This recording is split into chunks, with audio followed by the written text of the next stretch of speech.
em primeiro lugar, agradecer a todos a vossa presença e pronto, pedir desculpa mais uma vez por este pequeno incidente. A irmã Paula estava sem som e então estávamos aqui a ver se conseguimos resolver, mas pronto, está tudo operacional. Vamos então começar. Agradecer-vos por para além de hoje estarem aqui, por fazermos exatamente hoje 4 semanas do início da nossa caminhada e 4 semanas tão boas que têm sido. Pronto, então acho que se pudermos começar, queria pedir então que partilhassem a oração inicial, que se sentem confortavelmente nos vossos sítios de oração, nos vossos cantinhos da oração, e vamos então rezar para que este tempo seja frutuito, que Deus toque cada um de vocês e que seja um encontro favorável para falarmos e discutirmos esta questão que é tão pertinente e que nos toca a todos.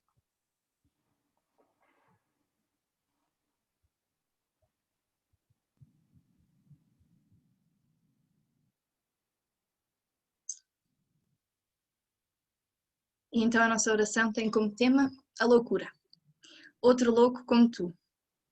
Senhor, dá-me o teu amor, que me faça perder a minha prudência humana e me leve a arriscar-me a dar o salto, como São Pedro, para ir para ti.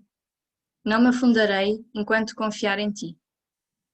Não quereria ouvir, homem de pouca fé, porque duvidaste.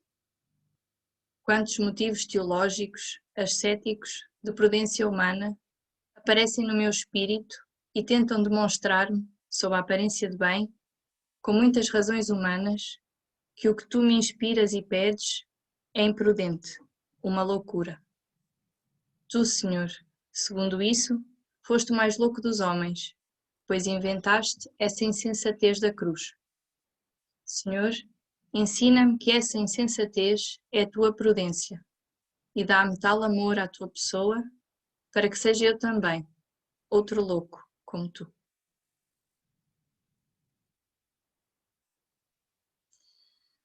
Bem, agora antes de pedir à irmã que tome a palavra, não sei se a irmã queria fazer uma apresentação, se era a apresentação sua ou a apresentação do tema, mas eu tenho aqui uma cábulazinha para fazer a sua apresentação. Se eu não disser asneiras, depois corrija-me se tiver... Não, eu estava a dizer, era só para garantir que agora, a partir de agora, corria tudo bem. Ok. Pronto, então queria, para além de mais, agradecer à irmã Paula pela sua presença. É uma grande graça tê-la aqui connosco hoje a falarmos sobre este tema. Para quem não a conhece, a irmã Paula Carneiro é natural da freguesia de Amorim, em Póvoa de Varzim, por isso aqui quase nossa vizinha, não é? Mais ou menos. Pertence à Congregação das Irmãs Hospitaleiras do Sagrado Coração de Jesus desde 1990. É licenciada em enfermagem com mestrado em saúde pública e psiquiatria e bioética, sim aqui é, pela Universidade Católica Portuguesa e atualmente exerce o Serviço Superior da Comunidade Religiosa da Casa de Saúde em Sintra e é também responsável na área da enfermagem nas obras hospitaleiras na Casa de Saúde de Santa Rosa de Lima, em Belas, e no Centro Psicogeriátrico Nossa Senhora de Fátima, em Cascais. Corrija-me se tiver dito algo mais neiro. E pronto, tem então a palavra, irmã. Mais uma vez, muito obrigada pela sua presença. Acho que vai ser, é muito importante que este momento que vamos ter. Acho que todas as pessoas que estão aqui estão com muita vontade e muito interesse em ouvir. Como habitualmente, ia pedir que depois no fim colocassem as perguntas. Vamos também estando atento às perguntas que vão sendo colocadas no nosso direct no Facebook. E se alguém não quiser falar, basta enviar-nos as perguntas via bate-papo e nós faremos chegar à irmã. A palavra é sua. Obrigada. Uma boa noite a todos. E mais uma vez peço desculpa deste atraso, mas as tecnologias às vezes acontecem, não sei o que é que se passou com o computador. Ora bem, quando me pediram este tema, eu pensei, bem, o que é que será importante ou que expectativas é que estão na mente e no coração de cada um, não é? De forma a podermos também, sobretudo, sermos criteriosos e com um espírito crítico perante a lei ou perante a proposta de lei, não é, que havia, e também sermos críticos perante os debates que existem atualmente ou a ausência deles, que também é importante. Isto era uma temática que, na minha perspectiva, não foi muito debatida e deverá ser mais debatida. Então, ia fazer aqui a partilha de tela. Só aqui.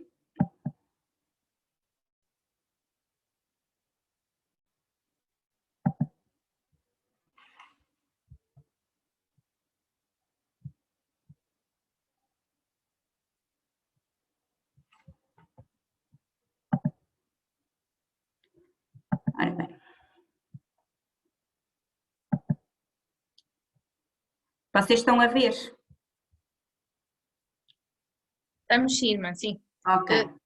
Então, antes de efetivamente passar, eu pensei em falar este tema numa perspectiva um bocadinho,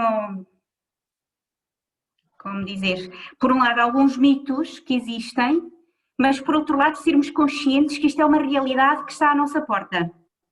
Mesmo agora, não passando no Tribunal Constitucional, isto não vão desistir, não é? Ou seja, e acho que é muito importante sermos conscientes disso. E como cristãos e católicos, também aqui temos uma perspectiva e devemos marcar a nossa posição na defesa da vida e em todas as circunstâncias e estarmos informados como tal. Então, uma das coisas que me parece muito importante é a gente perceber e entender que, de facto, hoje em dia há um aumento significativo das doenças crónicas. De facto, acompanha-nos o envelhecimento da população, cada vez mais se vive mais, cada vez as pessoas são capazes de prolongar a sua vida, não sabemos se efetivamente muitas vezes não é acompanhada de qualidade de vida, isto parece-me que é importante. E hoje em dia temos muitas ferramentas científicas, farmacológicas, que permitem de facto promover esta esperança de vida e aumentar até a própria sobrevivência. Isto, em termos de ciência, é possível, não é? Como todos sabemos. No entanto, existe um risco, que eu acho que é aqui que de facto também devemos pautar a nossa postura, que é de facto, podemos manter a vida a qualquer custo? Vale a pena prolongar uma vida em sofrimento? Ou de facto a nossa abordagem terapêutica está centrada propriamente na pessoa ou está centrada numa doença, na cura, não é? Pronto. Ou então que a nossa abordagem seja efetivamente manter a pessoa o mais possível ativa no seu processo de vida, não é? E devemos nos perguntar sempre que lugar é que este doente tem e não propriamente fazer uma abordagem centrada na doença, não é? Ou seja, a própria humanização e toda esta abordagem, no fundo, farmacológica e científica que está atualmente em vigor, muitas vezes nos pode descentrar daquilo que é o lugar da pessoa com uma doença. Não é? E se nós nos centrarmos aqui, podemos compreender um bocadinho isto quando se fala em dignidade, quando se fala em autonomia, quando se fala na autodeterminação, ou seja, são algumas questões que os grandes defensores da eutanásia alegam, não é? Temos que ser autónomos, tenho que decidir quando quero acabar com a minha vida, isto é que é a verdadeira liberdade, ou isto é que é a verdadeira dignidade, diria, não é? Pronto, então é um bocadinho perceber aqui que lugar para o doente, que lugar para a pessoa. Depois estamos noutro contexto que me parece a mim importante, que é cada vez mais nos contextos clínicos e nos contextos onde efetivamente cuidamos das pessoas doentes, existe uma maior consciência da autonomia da pessoa. Ou seja, cada vez mais se envolve o doente nos projetos terapêuticos, no tipo de medicação que temos que fazer. Cada vez mais o doente tem uma palavra a dizer, se quer ou não quer fazer determinado tratamento, ou quais são as suas possibilidades, e acho que é muito importante termos esta noção.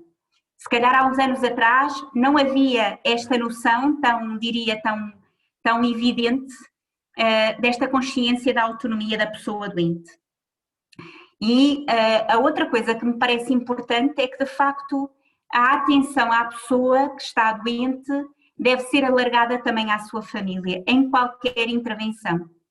E isto depois exige, de facto, de toda a equipa, de todas as pessoas que são os intervenientes ao longo deste processo de doença, exige a capacidade de escuta, a capacidade de diálogo e de comunicação, que muitas vezes, se estamos centrados na doença e no tratamento que eu tenho para oferecer e nos benefícios que isso vai dar ao doente e também em alguma contraindicação, às 2 por 3 eu descentro-me daquilo que é o foco principal dos cuidados, que é a pessoa assistida e de facto a sua família, as suas necessidades e aquilo que ele espera deste processo da doença. Então eu não sei se isto vos faz sentido ou não, mas isto vai marcar um bocadinho tudo o que tem a ver depois com decisões mais à frente que possam estar em cima da mesa. Ou seja, já não é só o médico a tomar a decisão, é toda uma equipa envolvida, nem é só o doente, que às vezes também queremos, numa situação alegando a autonomia do doente, passar para ela a batata quente, entre aspas, quer dizer assim, então agora decida o que quer fazer. E isto também não é correto. Ou seja, numa situação de vulnerabilidade extrema, que é o caso de uma doença avançada, progressiva, incurável, não é? Quando as propostas são de facto propostas mais de controle, diria, um bocadinho de controle sintomático, não é? Da dor, da falta de ar, da falta de forças, e não é tanto na cura, porque às vezes não há esta possibilidade de cura. Então, no fundo, também não podemos deixar para o doente a capacidade de decisão.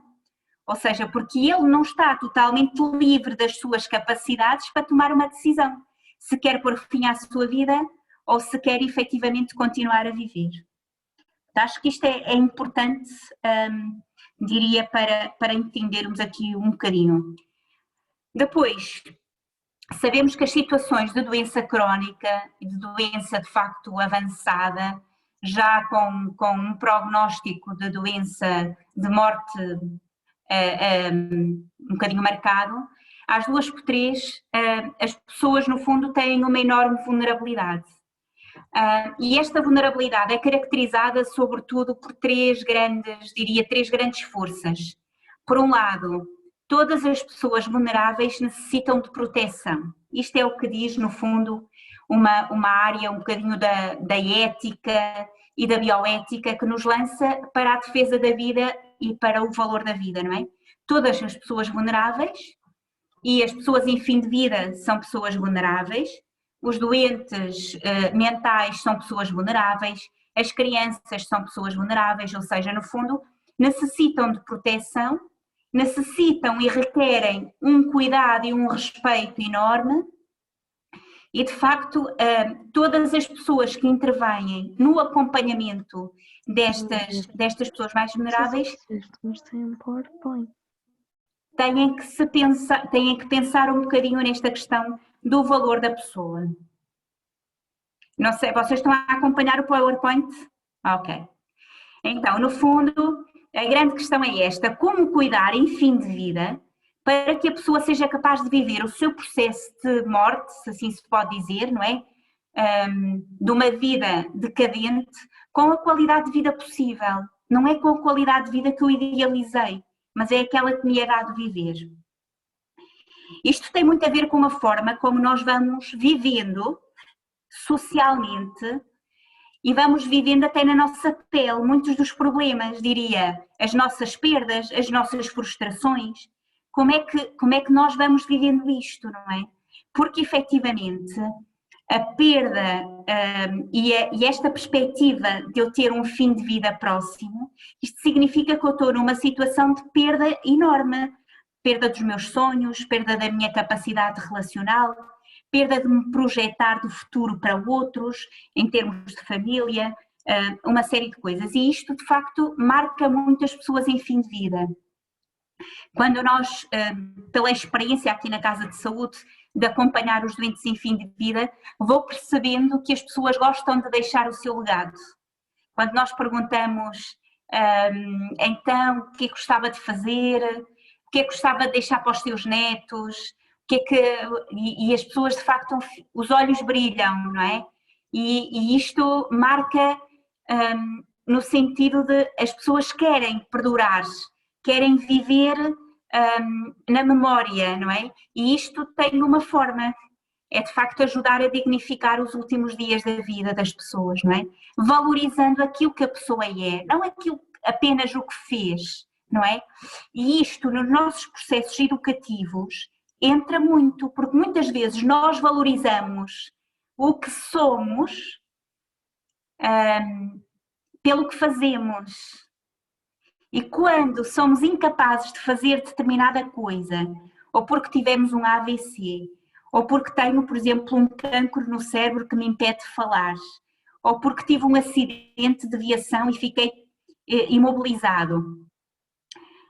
Ou seja, quando eu sou impedida de conseguir fazer aquilo que eu sempre fiz e que me considerava útil, não é? Então, no fundo, eu questiono isso como, de facto, vou deixar de ser digna, e isto de facto traz desafios muito grandes. Saiu agora recentemente, também era muito interessante vocês poderem ler o documento Samaritanos Bonus. Saiu a nível do Vaticano o documento sobre o acompanhamento das pessoas em fim de vida. E é um documento que todas as pessoas deviam ler. Ele está numa perspectiva muito atual e está numa perspectiva, por um lado, ética, mas por outro lado toca muito a posição da Igreja Católica nisto. E eu penso que nós cristãos devíamos ler e devíamos, de facto, estar muito por dentro disto. Então, nesse documento, eles dizem: cada profissional de saúde é confiada a missão de ser um fiel cuidado da vida humana, até ao seu cumprimento natural, através de um cuidado delicado e atento que gera um sentido profundo à existência, quando esta é marcada pelo sofrimento e pela doença. De facto, é-nos confiado o cuidado da vida humana no seu percurso natural, que muitas vezes é acelerado por um processo de doença, não é?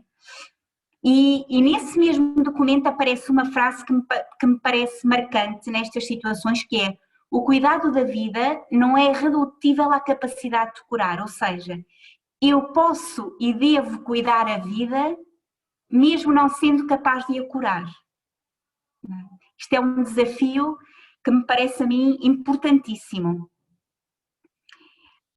E, de facto, o mesmo documento aparece em algum momento a questão de, mesmo que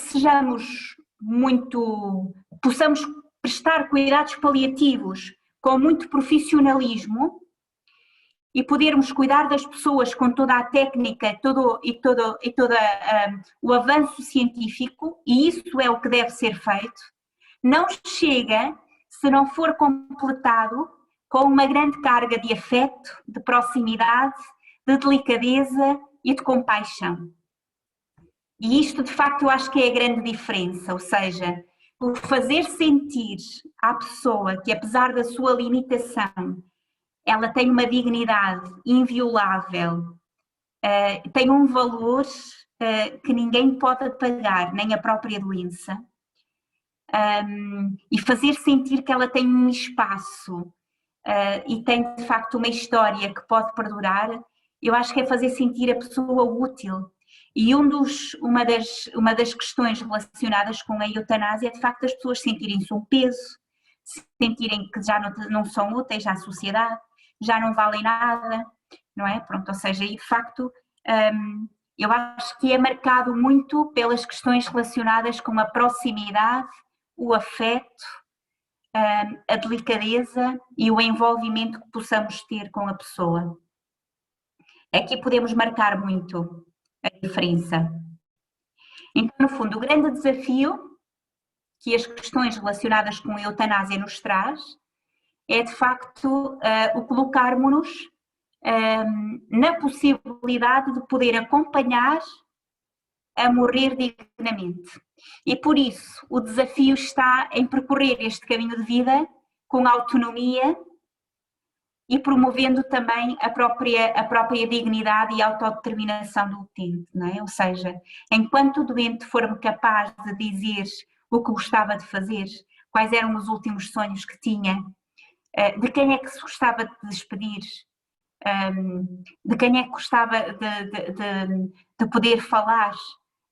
Eu acho que isto é dignidade e isto é a promoção da autonomia nestas pessoas, não é? Acho que é fundamental. Então, no fundo, a grande pergunta que deve permanecer sempre, porque efetivamente nos nossos contextos hospitalares, muitas vezes não se está sensível a estas questões, é de facto se uma tomada de decisão para um tratamento, para uma decisão clínica, respeita a autonomia e a dignidade do doente.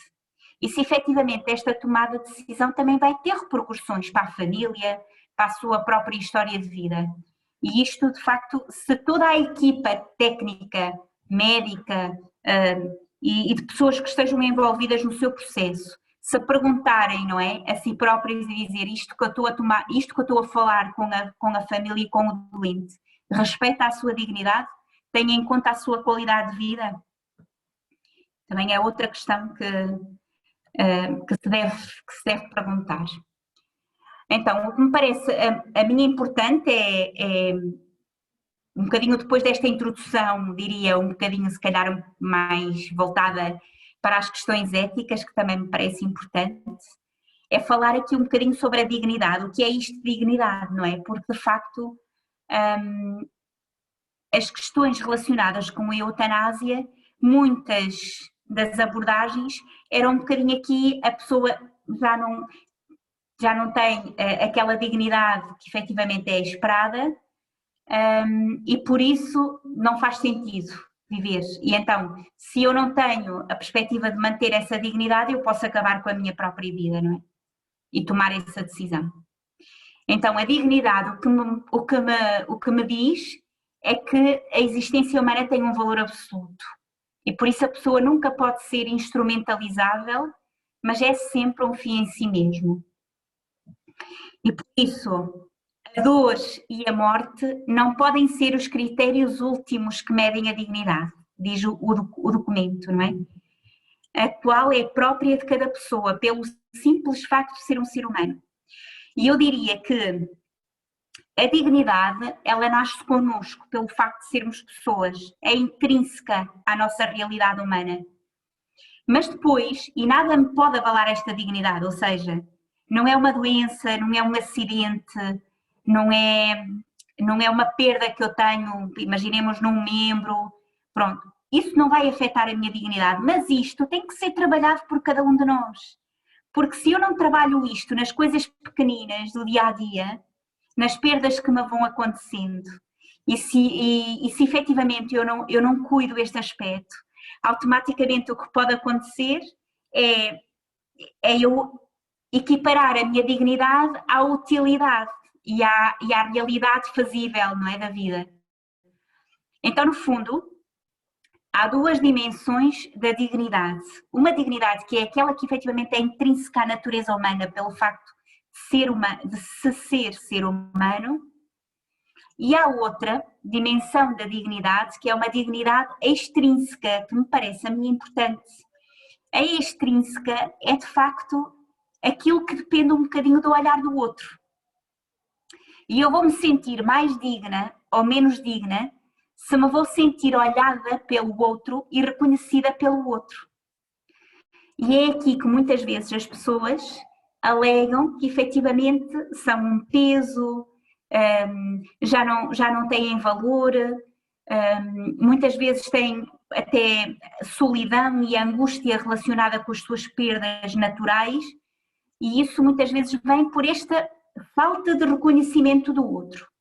E por isso a grande importância deste documento que saiu da Igreja é, de facto, cada vez mais nos relacionarmos a partir do envolvimento, da compaixão, da escuta, do afeto.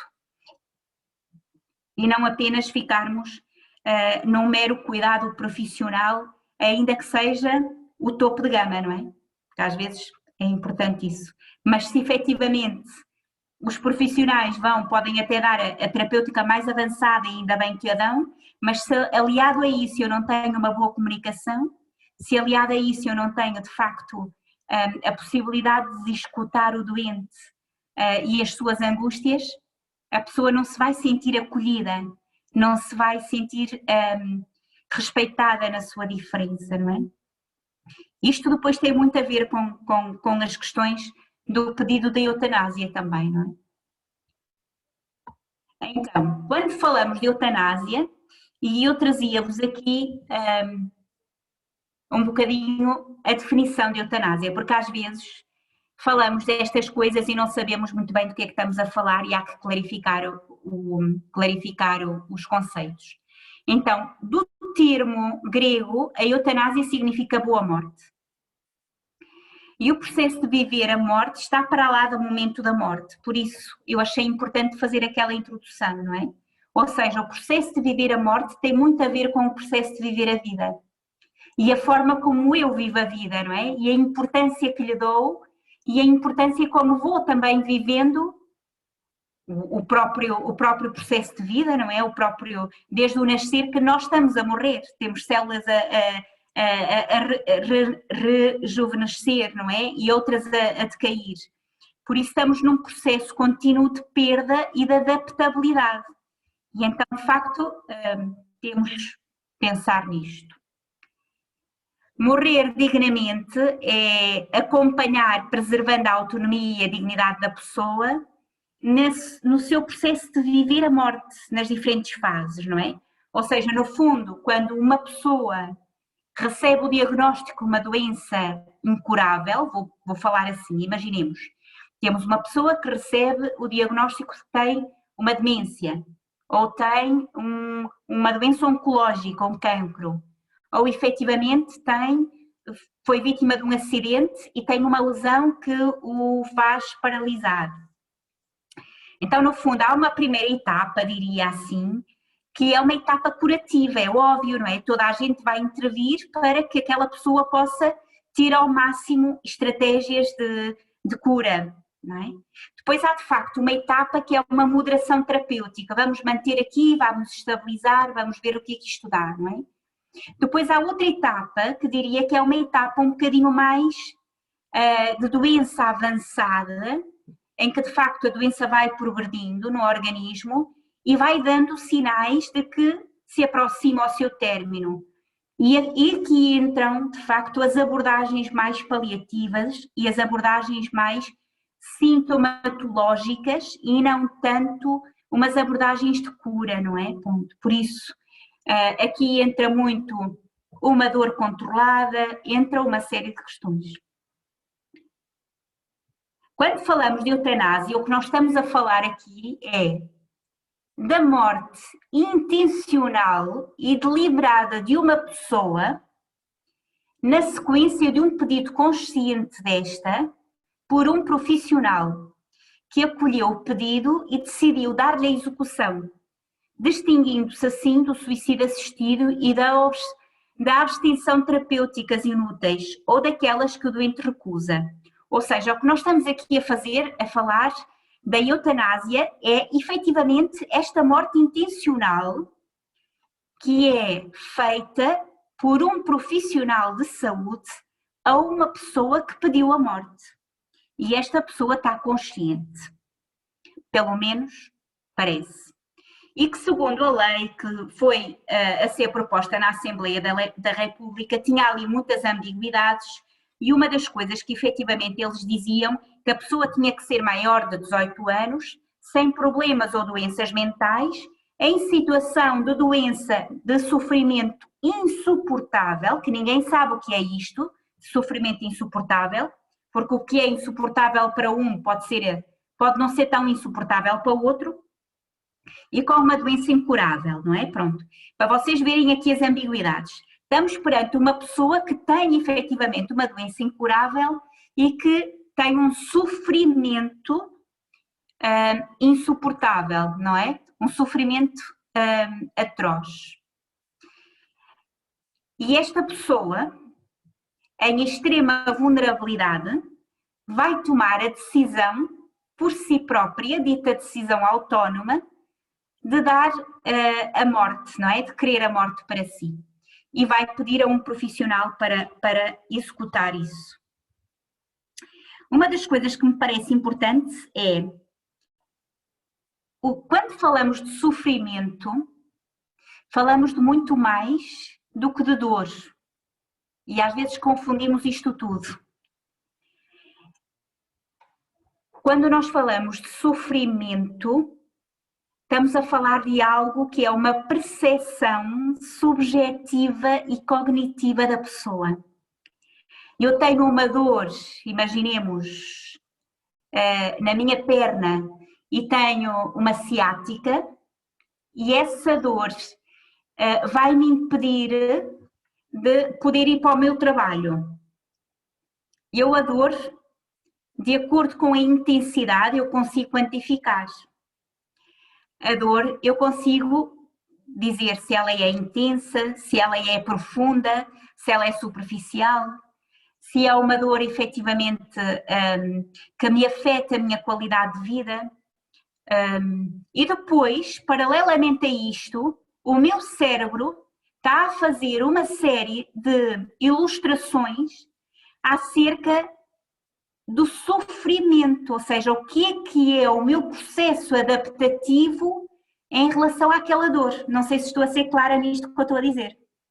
Ou seja, quando nós falamos de sofrimento insuportável, estamos a falar de muitas coisas que lhe temos que dar o nome, não é? Estamos a falar efetivamente de um sofrimento físico que pode-se traduzir por uma dor insuportável, para o qual hoje existe efetivamente medicação e analgesia significativa que nos permite melhorar a dor a todos os níveis. Depois, podemos estar a falar de um sofrimento psicológico. O sofrimento psicológico muitas vezes está relacionado com situações mal vividas, de relação com outras pessoas. Podemos estar a falar de sofrimento existencial relacionada também com situações de perda pessoal, de sonhos não realizados, ou seja, existe aqui muito sofrimento existencial que estas pessoas possam ter e que a analgesia não vai curar, como vocês estão a ver, não é? Mas se calhar uma escuta de um psicólogo ou de um assistente espiritual ou de alguém simplesmente que escuta o doente, que perceba um bocadinho as suas angústias, que pode ajudar a dar espaço a essa área. Depois diria que também podemos falar de um sofrimento que é um sofrimento espiritual, não é? Existencial, que é aquela fase em que a pessoa se interroga, mas porquê eu? Eu lembro-me perfeitamente de um senhor na unidade de cuidados paliativos dos 40 e tal anos, em que efetivamente ele tinha um cancro do pulmão, e uma das questões que ele me dizia na conversa era: não percebo porque é que me aconteceu a mim. Porque efetivamente eu agora que tinha a minha casinha, que eu consegui construir a casa com tanto esforço e agora que ia usufruir da minha casa, como é que agora fico com esta doença e sei que não vou durar muito tempo, dizia ele. Isto é um sofrimento existencial para o qual muitas vezes nós não temos respostas. E eu também tenho andado a pensar nisto. Eu não sei se nós temos que dar respostas às pessoas. Eu acho é que temos que dar espaço de escuta. Porque a própria resposta muitas vezes é o doente que o dá a si próprio.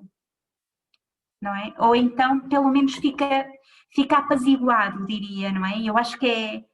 Então, me parece importante, quando falamos nestas questões de eutanásia, falar aqui um bocadinho na diferença de uma dor, da diferença do sofrimento. Uma dor física pode estar relacionada, por exemplo, com uma falta de ar enorme, não é? No sentido de, efetivamente, eu tenho um sofrimento físico associado porque eu estou-me a dar conta que não me consigo deslocar, antes até me conseguia sair da cama sozinho e não me consigo agora deslocar nem da cama para o sofá, canso-me, não consigo. Isto é sentido como um sofrimento grande físico para os doentes, não é? E muitas vezes as pessoas sentem, mas só estou a dar trabalho, por isso não vale a pena estar aqui. E acho que é importante esta diferença, não é? Ou seja, eu até posso ser muito bom profissional e cuidar da dor e dos outros sintomas que afetem a qualidade de vida, mas se efetivamente eu não tiver uma abordagem de proximidade que vá ao encontro do sofrimento existencial das pessoas, nós não vamos conseguir ajudar o doente a viver este tempo que lhe resta viver com dignidade. Não sei se até aqui está? Ok.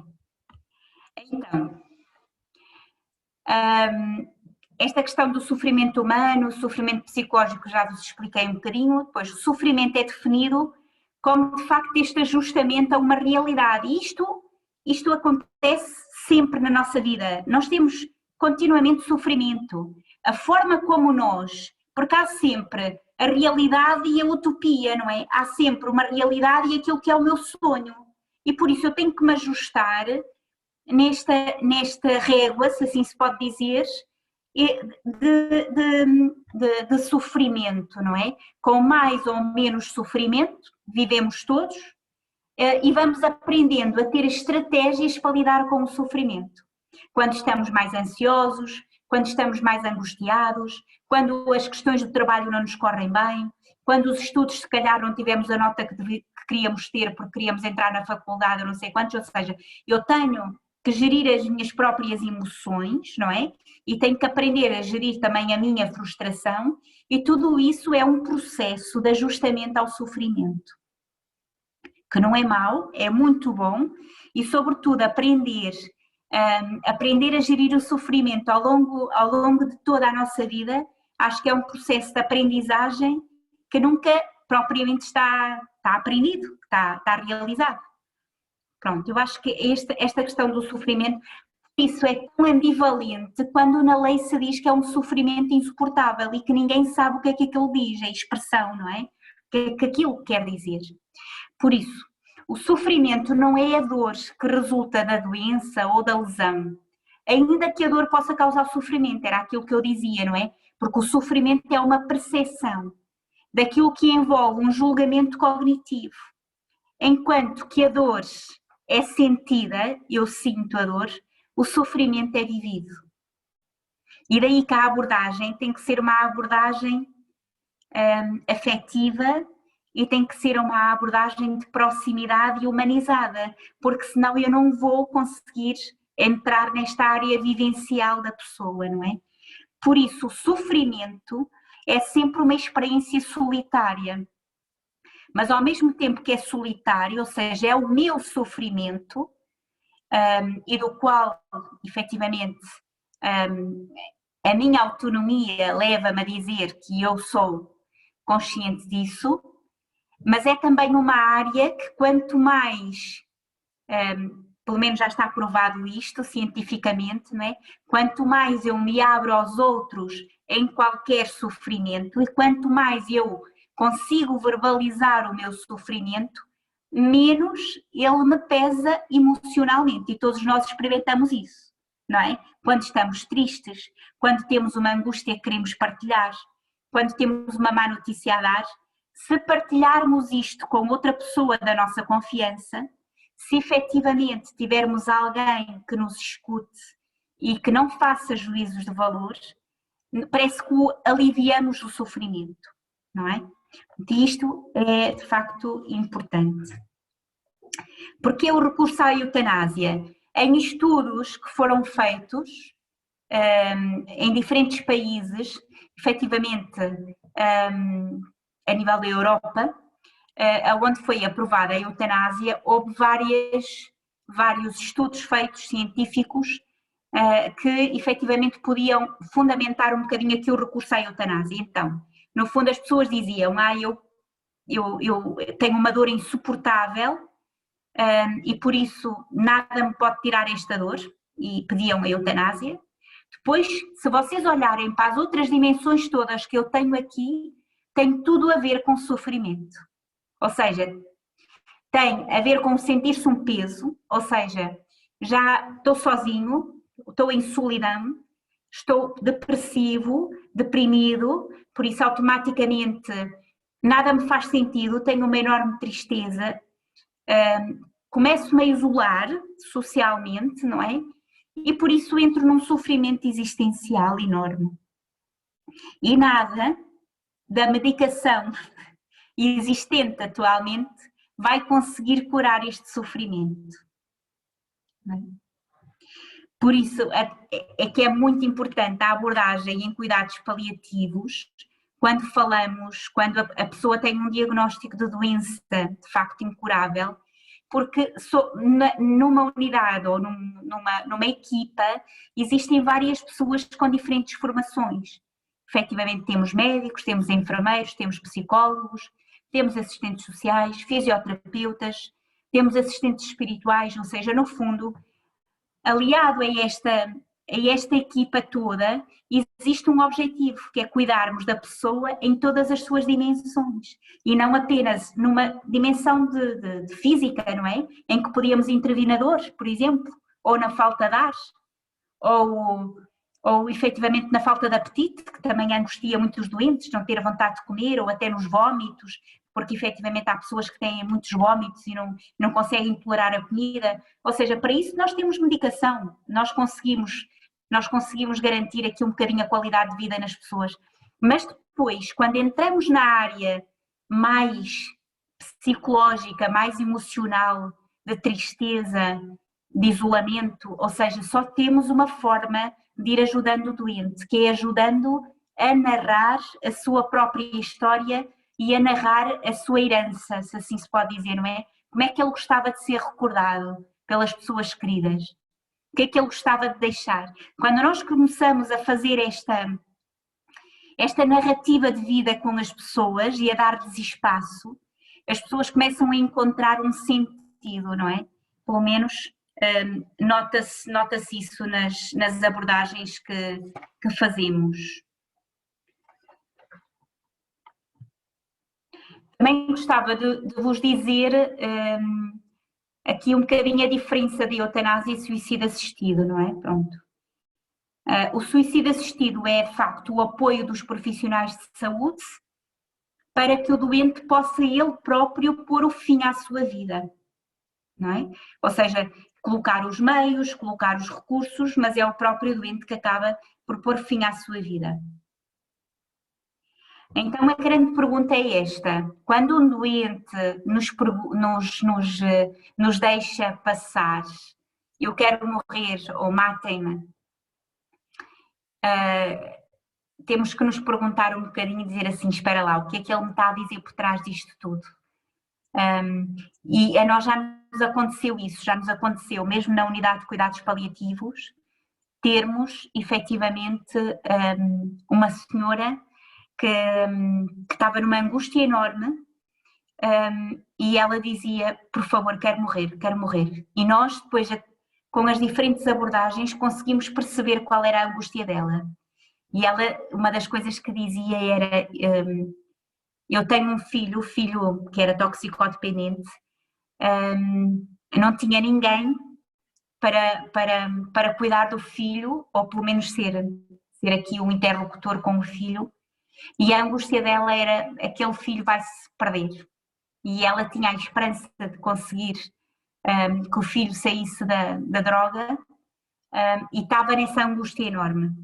E de facto, quando nós conseguimos ter espaço para conseguir trabalhar um bocadinho com ela e conseguir-lhe dizer até a outra pessoa da família que iria tomar conta desse filho, a senhora ficou numa paz e numa serenidade muito grande.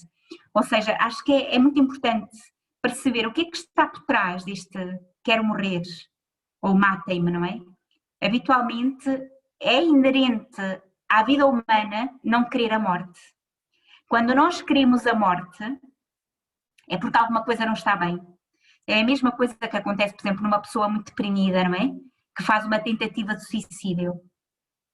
Ou seja, para ela fazer uma tentativa de suicídio, é porque alguma coisa não está bem com ela, não é? Há um enorme sofrimento existencial, há uma doença, não é? Uma depressão por trás, que efetivamente a pessoa não está livre para decidir sobre o seu ato.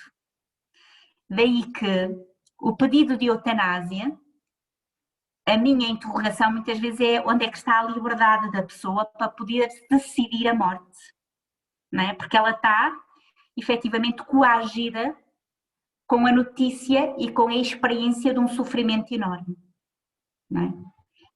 Provocado por uma doença.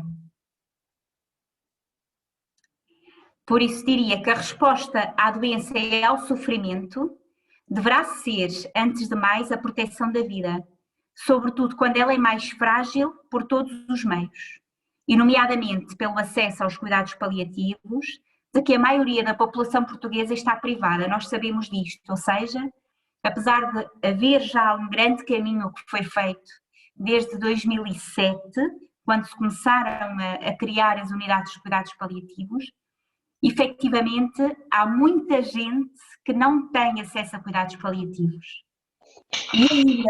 E ainda há muitos profissionais, diria, médicos, enfermeiros e outros, que acham que os cuidados paliativos não fazem sentido. Ainda temos que mudar muito esta mentalidade. O que não quer dizer, e gostava de vos dizer isto, que mesmo oferecendo cuidados paliativos, não tenhamos pedidos de eutanásia, porque vem muito pela questão de como é que nós estamos a aproximar-nos da pessoa e como é que nós cuidamos o todo da pessoa. Porque eu até posso ter uma unidade de cuidados paliativos de topo de gama e ter lá pedidos de eutanásia. Se calhar, muitas vezes não temos tempo para conseguir atender o doente nesta dimensão de sofrimento existencial. Às vezes os doentes chegam-nos com poucos dias de vida e para isto é preciso a gente ter aqui tempo de intervenção.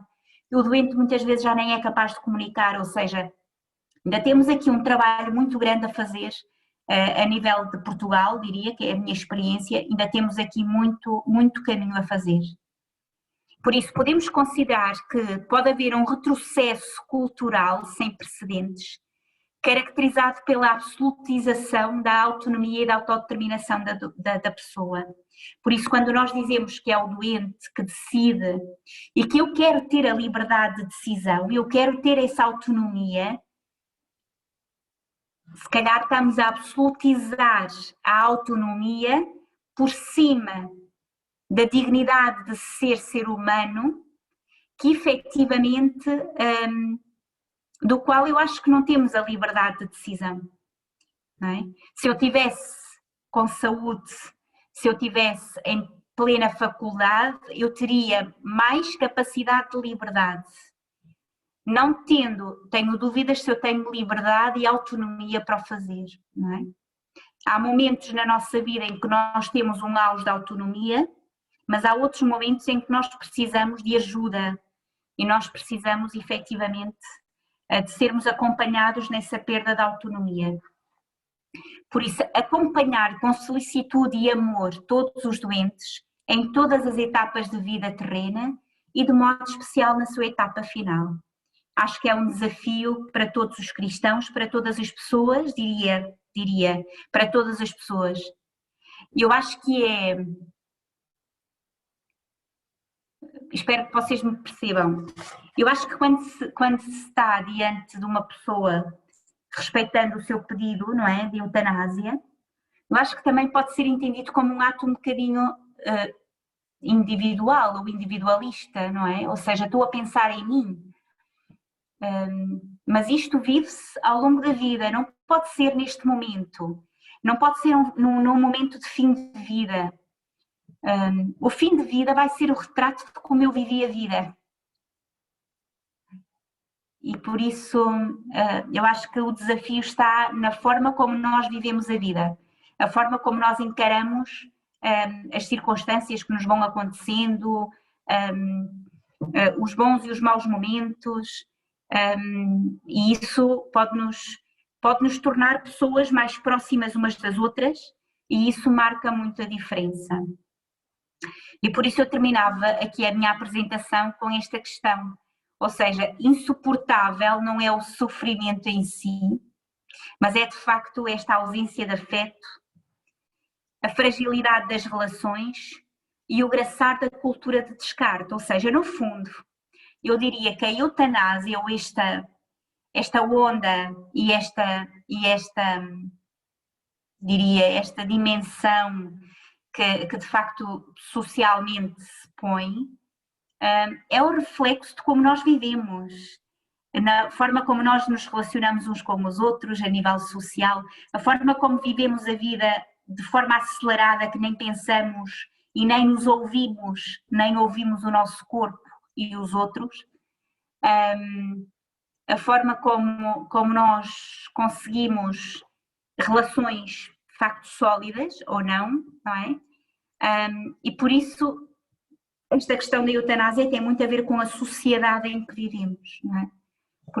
Porque quando acompanhamos as diferentes pessoas e permitimos que outros nos acompanhem e nos cuidem quando estamos mais vulneráveis, possibilitamos que outras pessoas possam ser melhores, diria, não é? Possam ser mais humanas, mais afetivas, ou seja, conseguimos ir à nossa essência de pessoas com dignidade. E isso também é uma bênção, não é? Ou seja, se eu sou doente, estou doente, se eu tenho um enorme sofrimento, mas ao mesmo tempo me deixo cuidar e deixo que alguém cuide de mim, isso vai permitir que aquela pessoa que está a cuidar de mim sente que está a fazer bem e vai fazê-lo com todo o respeito pelo outro, não é? Isso sente-se na forma do olhar, sente-se na forma de prestar cuidados delicados, com atenção. Eu acho que pode-se marcar aqui a grande diferença. Ok, então agora, não sei, espero não ter sido muito maçuda, mas gostava muito de vos dar aqui algumas pistas de reflexão também. E gostava agora de abrir ao debate, porque eu acho que no debate é que surgem questões e sobretudo responder às vossas inquietações. E alguma coisa que também não ficasse tão clara da minha parte, né? Porque às vezes quando estamos por dentro pode-nos parecer tudo assim um bocadinho claro, mas haverem dúvidas que gostava que pusessem. Irmã, eu queria agradecer a sua intervenção, acho que em nome de todos, foi bastante elucidativa. Aproveito, se ainda ninguém quiser dizer nada, queria já lançar aqui uma outra coisa para conversarmos. Não sei se a irmã trabalhou em mais algum hospital ou mais alguma unidade de cuidados, mas acho não, que... Cuidados paliativos não. Mas tenho a oportunidade, pelo menos duas vezes por ano, eu costumo dar a formação a pessoas que estão nas diferentes equipas e de facto sinto que as inquietações das pessoas vêm muito da falta de tempo para estar com os doentes, isto nota-se. Nota-se às vezes médicos, enfermeiros, quando de facto trabalhamos um bocadinho isto e ouvimos as pessoas, eles dizem, nós somos pressionadas com tempos numa consulta, com tempos numa abordagem, temos um enfermeiro para 10 ou 20 utentes, nós não temos tempo para estar com os doentes e para os escutar. Ora, isto entra de facto na dificuldade depois da gestão do sofrimento, não é? Diria. Mas pronto. O que eu ia dizer é que muitas vezes um dos argumentos ou uma coisa que se contrapõe sempre muito nas discussões é que quem é contra defende sempre que pronto, os cuidados paliativos serão uma forma de atenuar o sofrimento e quem é a favor defende muito que nos hospitais e em muitas instituições os cuidados paliativos não são a realidade que nós pronto, gostaríamos que fosse. E a minha questão ia nesse sentido, mas a irmã também talvez não tenha muito essa experiência de perceber a sua opinião de como, pronto, no terreno se nota que realmente há esta dificuldade, mas se calhar nota assim, de que os cuidados paliativos ainda não são extensíveis a todos ou que todas as pessoas tenham acesso a Eu acho que os cuidados paliativos não são extensíveis a todos. Atualmente em Portugal ainda existe muita falta de respostas. Parece-me que já se fez um caminho. Eu diria, quase todos os hospitais gerais, estou aqui a pensar hospitais grandes, distritais, quase todos têm equipas intra-hospitalares de cuidados paliativos. Ou seja, equipas que efetivamente estão preparadas para ir a qualquer serviço, desde que sejam chamadas, não é? Pelas equipas que assistem os doentes e comecem a intervenção em cuidados paliativos. O São João tem, Coimbra tem, Lisboa tem em quase todos os hospitais, Braga se calhar também terá, ou seja, em quase todos os hospitais, o plano de cuidados paliativos nacional implicava efetivamente criar equipas intra-hospitalares. Depois foram feitas também constituídas equipas comunitárias que vão à casa dos doentes e essas sim que ainda não foram muito desenvolvidas no nosso país, ainda temos que as desenvolver mais. E depois existem algumas unidades de cuidados paliativos que efetivamente também ainda são escassas para o número populacional que temos, não é? Pronto, há aqui ainda um desfazamento. De qualquer forma, de facto, os cuidados paliativos ainda não é uma opção e ainda não chega a todos. Eu penso que existe aqui outra questão que eu acho que gostava de reforçar, que é, quando é que se referencia para cuidados paliativos? Numa das questões que abordei na apresentação era, existe uma fase que é uma fase inicial em que se recebe o diagnóstico de uma doença avançada ou de uma doença incurável. Então, nessa primeira fase, eu vou ter uma abordagem muito mais curativa do que na fase avançada da doença, que vai ser muito mais uma fase paliativa. O que nós sentimos é que, efetivamente, muitas vezes os doentes são referenciados para paliativos e diz-se, já não há mais nada a fazer, já fizemos quimioterapia, já fizemos todas as terapêuticas que tínhamos ao nosso alcance e agora, como não há nada a fazer, é que vai para paliativos.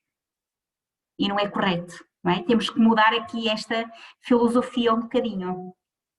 Porque, efetivamente, os cuidados paliativos podem entrar antes. Simplesmente entram em quê? Entram na comunicação ao doente, entram, efetivamente, na antecipação de um luto à família, então aqui na gestão emocional em relação às perdas que estão a ocorrer, ou seja, existe uma série de abordagens que muitas vezes isso não são feitas pelas equipas, não é? Está muito centrada na cura da doença, inicialmente, e depois no final, já o que se tem a dizer à família ou ao doente é dizer, já não há mais nada a fazer, já não há nenhuma proposta terapêutica, agora vai para paliativos. Ou seja, parece que é o fim de linha, quando efetivamente também não deve ser. E por isso o que nós estamos a sentir atualmente em muitas unidades de cuidados paliativos, e acho que é a experiência de quase todos, é que efetivamente os doentes quando nos chegam-nos com poucos dias de vida e muitas vezes a gente não consegue minimizar este sofrimento existencial, porque não temos tempo. E enquanto não mudarmos esta mentalidade, quer a nível da nossa sociedade, não conseguirmos criar nos cidadãos esta literacia relacionada com os cuidados em fim de vida, colocar as questões da eutanásia, eu acho que é colocar um bocadinho, diria, à frente, o carro à frente dos bois, como se diz no norte, não é? Ou seja, se calhar é aqui um bocadinho esta questão. Mas os grandes defensores da eutanásia, o que eles dizem também é que eu tenho que ter liberdade para pôr fim à minha vida. As questões da liberdade. A questão da liberdade é que eu aqui coloco sempre a minha questão, porque eu acho que com uma doença crónica, uma doença avançada e já em fim de linha, eu não sei se sou livre. Não sei se sou livre para decidir sobre mim própria. Tenho dúvidas, não é? E se o cuidado e a proteção que efetivamente me é querida, ou que eu deva ter, passa pelo fim de vida provocado ou passa por um acompanhamento de qualidade. Nos debates que se fazia às vezes na televisão, também para vos dar aqui essa dica, houve muitas misturas de conceitos. E uma das questões que alguns defensores da eutanásia diziam é que efetivamente às vezes os doentes estavam em enorme sofrimento até físico. Ou seja, investia-se em determinados tratamentos até o doente já não poder mais. E era um sofrimento atroz. Ora, isto também não é correto, não é? Ou seja, também temos que chegar a uma altura em que temos que dizer que efetivamente o malefício desta intervenção é maior do que o benefício. E termos a coragem de dizer ao doente e à família isto. E o que eu sinto muitas vezes é que as pessoas, nós não conseguimos dar estas más notícias. Os profissionais hoje são pouco formados, diria, para dar as más notícias. Parece que nós temos sempre que é o melhor daquilo que pode acontecer, do benefício que vai ter, mas às vezes nem sempre temos perspectivas de cura, não é? E por isso não podemos nunca abandonar a pessoa. Mas diz. Estava aqui a pensar alto, mas eu ia também perguntar à irmã outra situação que pensei que gostava que a irmã falasse um bocadinho connosco, era sobre a sua vida consagrada, não é? De que maneira percebe que consegue levar Deus a estas pessoas, ou melhor, se acha que consegue dar um bocadinho de testemunho seu e de Deus na vida das pessoas e nota que isso as ajuda, ou se nota que de alguma forma em alguns a fé já é todo... Não existe? Não sei. Não sei se lhe consigo transmitir o que queria que a irmã... Eu vou-vos dar aqui uns exemplos. No início, quando nós estávamos para abrir a unidade, e vocês sabem que a Casa de Saúde é uma casa de religiosas e estamos... Então a dúvida era, pomos crucifixos no quarto, não pomos crucifixos no quarto? Estão a ver? Pronto. E eu ouvia a conversa dos diferentes profissionais e deixei-os falar e depois no final eu disse, está bem, então vamos fazer assim. Se vocês não se importam, como estamos numa casa religiosa, vamos pôr efetivamente o crucifixo. Agora cabe-me a mim pensar qual é o crucifixo melhor para não estar aí ainda a carregar o sofrimento maior aos doentes. E lá fui buscar um Cristo ressuscitado, uma coisa assim diferente. Mas um símbolo religioso tem que haver, disse eu. Outra coisa é que nos chega um doente que aquele símbolo o incomoda. Então aí vamos conversar sobre isso. E digo-vos que muitas das pessoas chegam-nos zangadas com Deus. Efetivamente chegam, porque vêm num sofrimento grande. A primeira coisa que se faz é perguntar, então, querem que a gente tire este crucifixo? Ah, não, deixe estar que eu tenho contas a ajustar. É a resposta. E quando nós vamos falar um bocadinho sobre isto, as pessoas de facto não incomoda assim tanto, mesmo até noutras religiões, é o que eu tenho notado. Eu tenho notado isso, chegam-nos pessoas de diferentes religiões e as pessoas têm um enorme respeito por o símbolo, não é, religioso, e não é isso que os afeta. isto também gostava de perceber, porque eu gostava de partilhar convosco, porque efetivamente às vezes existem muitos mitos, vamos tirar este símbolo, vamos como dizer, destratar uma instituição que efetivamente é uma instituição que tem uma identidade própria, e nesse aspecto eu acho que também é importante o nosso testemunho. Depois, a outra questão que eu julgo que é importante é assim, eu não falo de Deus diretamente, é óbvio, não é? Não sou capaz, entre aspas, vou dizer aquilo que eu digo. Habitualmente ao domingo, a casa é muito grande e habitualmente ao domingo é quando eu passo um bocadinho na unidade de cuidados paliativos. E vou quarto a quarto conversar um bocadinho com os doentes. Apresento-me, digo quem sou, sempre que o doente é capaz de perceber o que eu estou a dizer, não é? Se o doente está mais em fase engónica ou assim, também dou uma palavrinha no sentido de dizer, olha, sou a superiora da casa, ou estou aqui, desejo que passe o melhor possível connosco.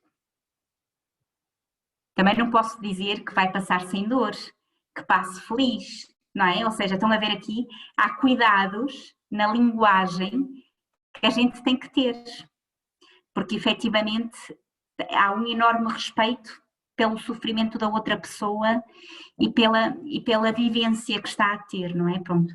Mas o que eu sinto é que as pessoas, de facto, por trás de uma figura, neste caso sou eu, como podia ser outra pessoa, têm um respeito grande. E acho que o silêncio, a escuta, o respeito, o sorriso, o olhar, falam de Deus e não precisam de ouvir falar de Deus através de palavras, não é? Outra coisa é que o doente aborda mesmo isso. Quando ele aborda, então sim, então há uma conversa mais dirigida para aí, não é? Pronto. Fora disso, eu acho que há toda uma linguagem que é a linguagem do afeto e que o importante é que a pessoa, no tempo que estiver connosco, se sinta acolhida, sinta que as pessoas a cuidem bem, e que esperamos que passe o melhor possível connosco. Isto são sempre assim algumas frases que eu digo às pessoas. Por isso, mesmo que elas sejam de outras religiões, que tenham outras... Esta linguagem elas percebem, não é? A linguagem do acolhimento, a linguagem de... Não sei, se calhar não estou a responder muito, mas eu acho que é um bocadinho isto, não é? E depois também eu acho que há todo um testemunho também para a equipa. Eu acho que é muito importante reforçar isso para a equipa e para os familiares. Às vezes é uma palavra também de acolhimento aos familiares, porque mesmo nesta situação de pandemia não é fácil, porque efetivamente as visitas estão condicionadas. Antigamente havia livre circulação e tudo isso, agora não, agora as pessoas vêm com visita marcada, a hora marcada, a gente tem que saber quem é a pessoa que vem, uma série de coisas, e temos que dizer à pessoa que efetivamente não se pode aproximar, não se pode, isto não é nada fácil em cuidados paliativos, não é?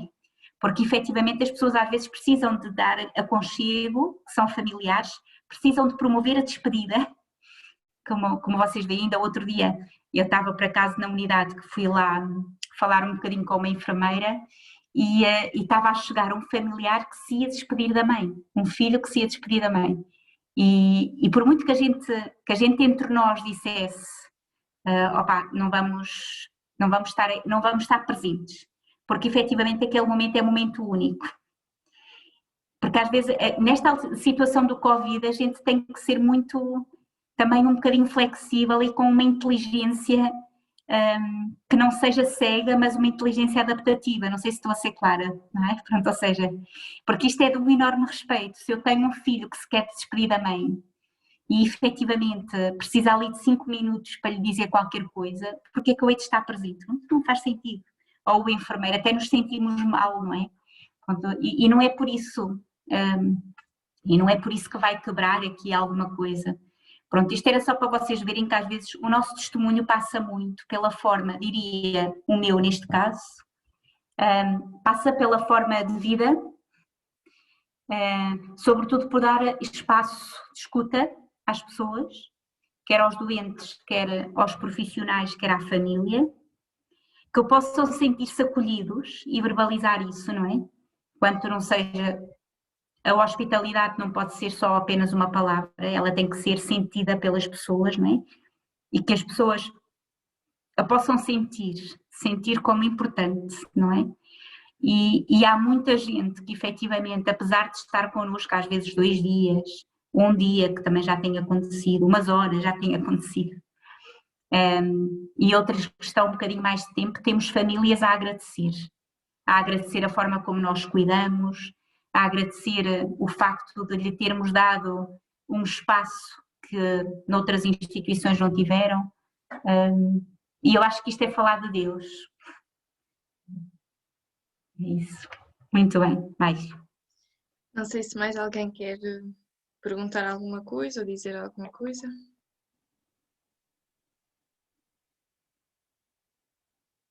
Tudo em Todas silêncio. as vossas inquietações ficaram mais ou menos esclarecidas ou não?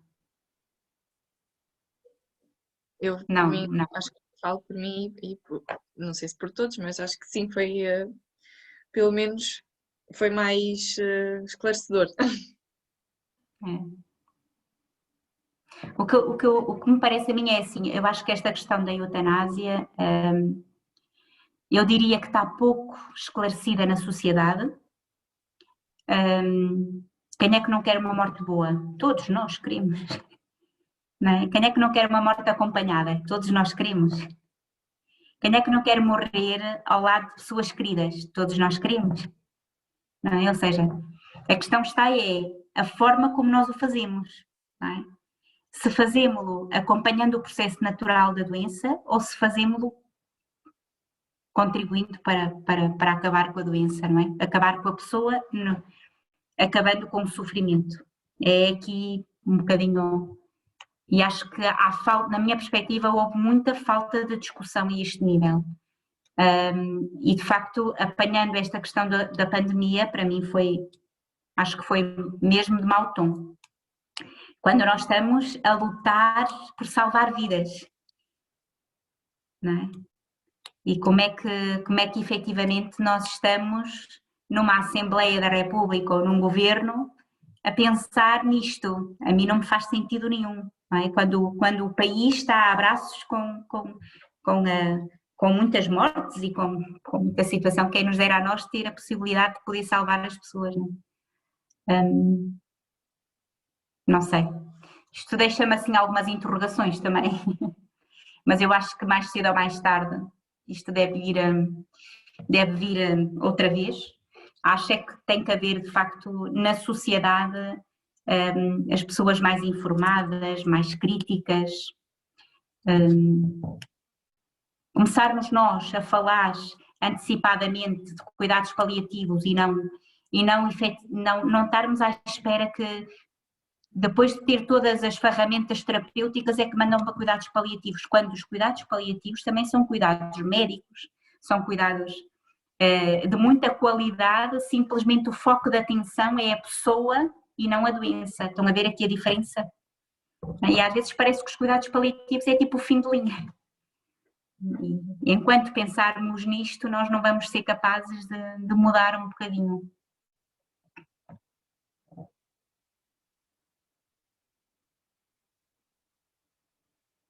Mais coisas. Boa noite, irmã Paula. Olá, boa noite. É assim, a sociedade que nos é um bocado apresentada e que a irmã Paula apresentou-nos, assim, é uma sociedade muito que é utilitarista, basicamente. Enquanto valemos alguma coisa e somos úteis para a sociedade, pronto. Então, nesse contexto, de uma forma muito pragmática, como é que nós, de forma viável, porque já percebemos que se formos pelo ambiente atual, não é muito útil andarmos a investir para salvar vidas ou proporcionar uma melhor um melhor final de vida. Como é que podemos resolver isso? É que sinto uma certa frustração no sentido de como se nós já tivéssemos desistido. já desistimos, pronto, porque na verdade, e é um bocado o que eu senti, já nem vale a pena pensar em soluções, porque é o mais prático. Neste momento é o mais prático acabar com isto tudo e pronto, e vamos embora. Será que há alguma esperança a nível até, de forma pragmática, a nível financeiro, a nível económico, de podermos envergar para mais cuidados paliativos, também ter um acompanhamento muito mais forte? Eu gostei da irmã Paula falar muito do acompanhamento, não é no final só, é antes, é todo um caminho. Será que é possível? É mesmo uma dúvida grande. Será que é possível? Temos alguma proposta alternativa, digamos, e sustentável? Minimamente não, viável, eu diria viável. Sim. Uma das coisas que eu gostava de dizer é assim, a sociedade é o que é. Nós pertencemos a esta sociedade, mas temos que marcar a diferença como cristãos. E diria que, efetivamente, o facto de sermos cristãos leva-nos a viver a vida, se calhar, de uma forma diferente. E a não viver numa perspectiva utilitarista. E isto vale a pena, porque muda tudo.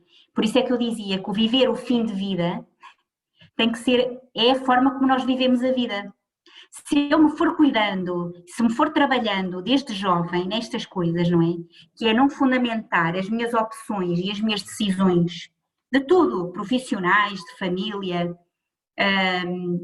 de vida, de relação de amigos, mas se eu não fundamentar isto só apenas com aquilo que nós fazemos, aquele meu amigo trabalha numa empresa muito importante e por isso ele tem um lugar especial na minha carteira de amigos. Ou seja, estou a dar-lhe valor pelo que faz e não pelo que é. Estão a ver a questão? Ou seja, são coisas pequenas, mas que me parece a mim que são muito importantes nós cuidarmos e percebermos aonde é que nós pomos a tónica das nossas decisões.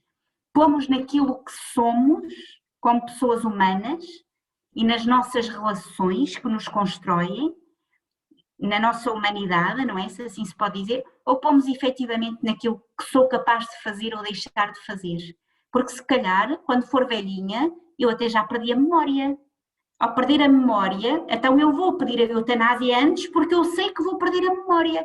Porque aos 50 anos até tive o diagnóstico de uma doença, de uma demência. Está a acontecer em alguns países isto, não é? Isto é uma visão que não nasce do fim de vida. É uma visão que nasce e que se vai construindo com a pessoa. Eu penso que está ao nosso alcance a forma como nós vivemos a vida, ou queremos vivê-la, que são sempre opções contínuas que temos que fazer. Isto por uma questão. Sabendo nós que temos influências muito grandes, não é?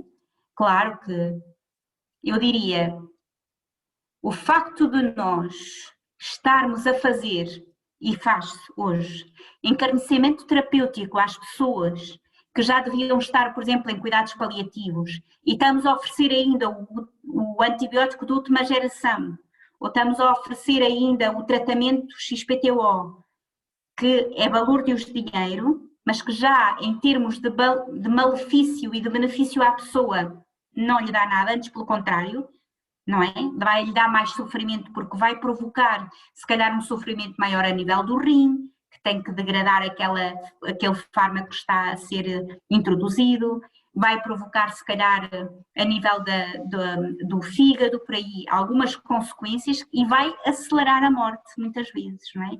Por isso, fica muito mais barato ao nosso país enverdar por uma linha de cuidados paliativos do que efetivamente continuarmos a ter uma linha de intensidade no tratamento às pessoas, não é? Com uma doença avançada. Se nós pensássemos bem isto na sociedade, de facto, conseguíamos redimensionar efetivamente aquilo que deve ser um tratamento centrado na doença, nos inícios da doença. Porque para o fim, se calhar, valia a pena a gente pensar se é benefício ou não. Porque aquela pessoa não é por estar a fazer mais quimioterapia que vai ter mais qualidade de vida. Só que como não se é capaz de dizer isto ao doente, como eu também não sei gerir o meu fracasso como profissional, estão a ver aqui a ideia, que é, todos os profissionais são formatados para dar vida, quer queiramos, quer não. No próprio curso, como enfermeira, quer dizer, eu tinha que salvar as pessoas. E a primeira morte, claro que a gente pensa, opa, o que é que me falhou aqui? O que é que eu fiz de mal? O que é que não teve? E isto acontece a todos os profissionais, não é? Ou seja, outra coisa é eu dizer assim, não, a morte é uma coisa natural que acontece.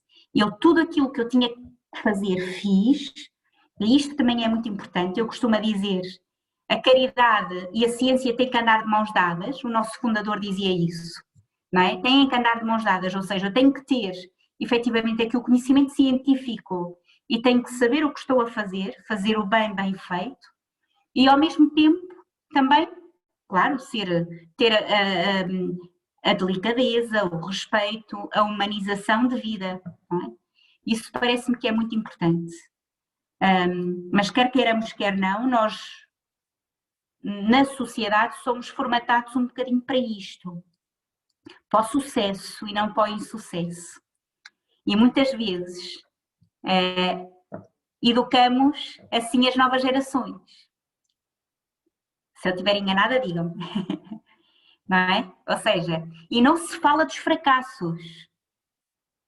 E eu acho que é muito importante, é uma terapia, até para nós, saudável, falar daquilo que não nos correu bem. Quantas vezes nós temos que chegar a casa e falamos com pessoas amigas ou com os nossos familiares ou com a esposa ou com o marido, o que é que não correu bem? E não, falamos das coisas boas. É muito importante falar daquilo que não correu bem. Aprender a gerir as perdas das coisas pequeninas, porque quando vier uma coisa grande, como seja uma doença, se calhar eu também mais facilmente consigo ultrapassar isso e consigo encontrar um sentido. Porque se eu não conseguir encontrar um sentido quando as coisas não são a minha expectativa, que isso acontece-nos todos os dias, não é?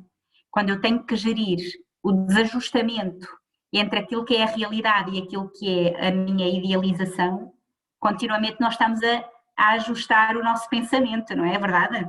Ou seja, eu imaginei uma relação ou imaginei uma atividade profissional de uma determinada forma, continuamente eu estou a ajustar-me, porque eu imagino uma coisa e a realidade sai-me outra, muitas das vezes, não é?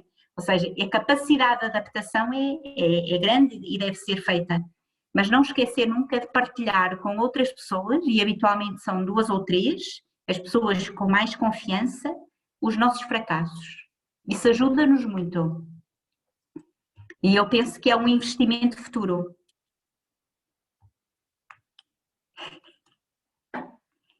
Não sei se respondi. Perfeito. Obrigado, irmã. Ok. Eu acho que esta área é uma área, diria, de muitos desafios. E para nós cristãos eu acho que é das coisas que nos pode trazer mais desafios e de nós também sermos agentes de mudança na nossa família também. Procurarmos informar, procurarmos saber qual é a posição da Igreja, por isso é que eu vos dizia que era, na minha perspectiva, parece-me muito importante até vocês poderem aprofundar o documento Samaritanos Bónus, mesmo até nos próprios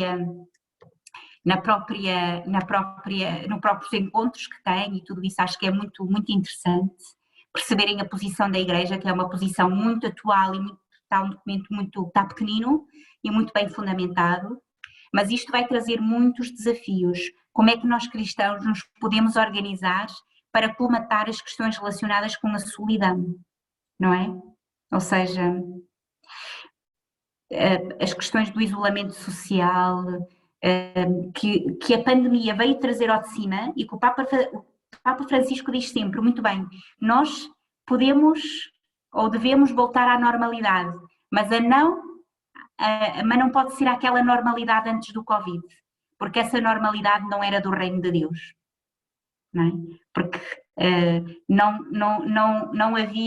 não havia sementes de esperança, não é? E o Covid o que veio trazer esta pandemia veio trazer ao de cima aquelas fragilidades da nossa sociedade e do nosso mundo que precisam ser curadas e que precisam ser, de facto, apreciadas e vividas pelos cristãos, diria, não é? Eu acho que cada vez mais temos aqui um papel fundamental de compromisso e de dádiva às pessoas a este nível. E por isso, não sei, também gostava de lançar o desafio, se depois de passar esta pandemia toda, eu penso que poderia ser uma coisa boa poderem ou fazer voluntariado nos nossos centros ou noutros hospitais. Eu acho que é importante, ou seja, termos um espaço onde nos demos aos outros e aonde façamos a diferença, consigamos fazer a diferença, não é? Fazer sentir ao outro que é alguém, que não é um peso. E isto às vezes faz-se pelo silêncio, pela presença, pelo afeto, e podemos marcar a diferença por aí.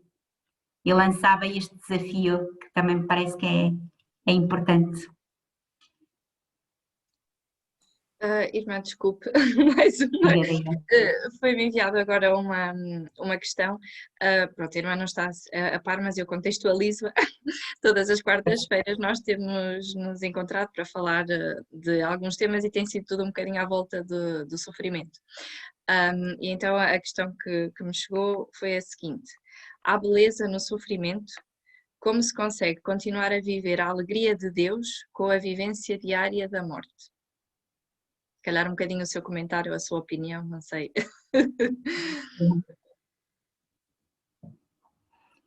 Eu acho que só consigo viver a alegria no sofrimento quando consigo entender que nesse sofrimento eu não estou sozinha, não é? Ou seja, para nós que acreditamos, houve alguém que sofreu e que está connosco no sofrimento, que é Jesus, não é?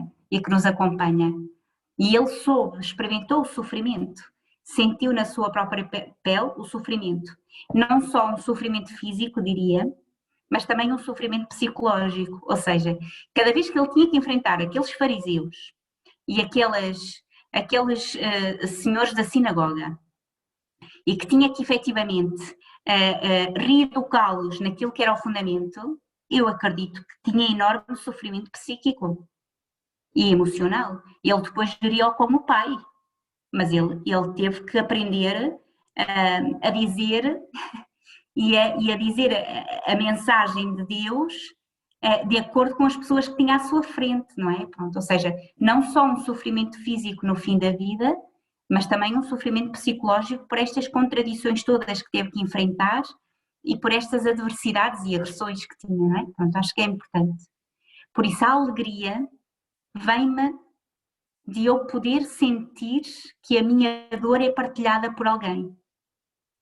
E essa dor é partilhada por Jesus, e é onde eu vou buscar a força e é onde eu vou buscar a alegria. A alegria não é estar a rir-me, ou não é expandir-me, não é? A alegria é eu sentir que efetivamente a vida me é dada com uma finalidade de deixar marca, não é? De me deixar projetar. E isso cada um de nós pode fazê-lo. E fazê-lo, de certeza, quando Deus tem lugar na nossa vida, não é? E se nós olharmos um bocadinho para este modelo que é Jesus, vamos encontrando de facto alguém do qual nós aprendemos a dialogar, aprendemos a ver com os olhos dele o nosso próprio sofrimento. E isto não acontece de um momento para o outro, acontece ao longo da vida, se formos cuidando esta forma de nos deixarmos olhar para Jesus e de lhe perguntar também: olha Jesus, como é que tu vês este sofrimento, esta situação que eu estou a sentir? O que é que tu vês nela que eu não estou a ver? E dar espaço a que eu própria possa ouvir o Senhor. E isto muitas vezes eu acho que é possível, não é? E pessoas que fazem a experiência de sofrimento físico, muitas vezes também me têm dito que isto de facto é a grande força, é o grande baluarte da sua vida, porque sentem que não estão sozinhas, e isso é significativo. mas o padre Braulio deve saber mais do que isto do que eu. Obrigada, Eu obrigada. só ia dizer uma coisa, a irmã tem dito muito isso, é conforme vivemos a vida. E nós esquecemos que todos os dias vivemos com a morte. Nós pensamos que é só quando estamos doentes ou quando estamos velhinhos. Não, não. Se eu viver, como a irmã foi dizendo ao longo da conferência, e bem, todos os dias conscientes que vivo par a par com a morte, vivo com alegria. Nesta relação com Cristo, né? Porque a morte é simplesmente a abertura das portas para me encontrar com Cristo. A qualquer momento eu posso ter um acidente, a qualquer momento, não é só quando for velho, vou morrer. Nós temos isso. Então, se todos os dias viver neste despojamento que posso morrer, então não fica só para o fim da vida ou só quando estiver doente. É já hoje. É isso. A irmã foi dizendo isso ao longo da conferência. E bem. Eu acho que estas questões da eutanásia têm muito a ver com a forma como nós vivemos e como a sociedade nos coloca nessa vivência, não? Porque de facto nós não somos impermeáveis ao que se passa. Isto afeta-nos continuamente, afeta-nos nas nossas relações, afeta-nos na nossa família, afeta-nos no grupo de amigos, afeta-nos e entra por nós dentro, não é? Se não tivermos esta capacidade crítica e de gerirmos a nossa própria vida também um bocadinho. Acho que é. Eu só vou dar um exemplo de um jovem que só depois de passar por numa missão país, por cuidados continuados, depois numa conversa disse: agora eu sou contra a eutanásia. Porquê? Porque passou e viu que afinal os familiares abandonam e as pessoas estão mais deprimidas ou tristes ou às vezes até desejam a morte porque sentem que já ninguém as quer e que são um peso. É isso. E também os profissionais de saúde, mas há pouco tempo, no Porto, quando começam estas questões de eutanásia, um grupo de jovens que iriam ser médicos em breve, alguns iam fazer exame, para o final do 6º ano, a gritar a favor da eutanásia. Isso também me assusta, né? Porque a nossa sociedade está em que as crianças vão para as creches, não conhecem o afeto, à noite chegam cansadas e os pais também. E os idosos vão para o lar. Por isso, longe da vista, longe do coração. Queres morrer? Ok, eu respeito a tua liberdade. É fácil, é barato e não custa nada. A nossa sociedade está-nos a educar para o descarte uns dos outros.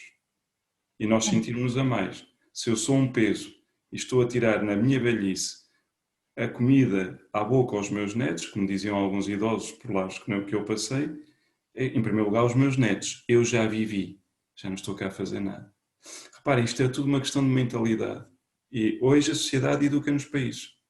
Creches, muito cedo, porque toda a gente tem que trabalhar, mãe, pai, toda a gente, não há tempo aos filhos. E depois, lares, porque não temos capacidade, paciência, para ter os idosos em casa. Não é só na questão da doença. É mesmo esta questão que a irmã foi falando muito, é este descarte, esta solidão, é sentirmos a mais e ponto. Por isso a eutanásia, se há 30 anos os lares para muita gente eram inconcebíveis, hoje é a coisa mais natural, daqui a 30 anos a eutanásia vai ser a coisa mais natural.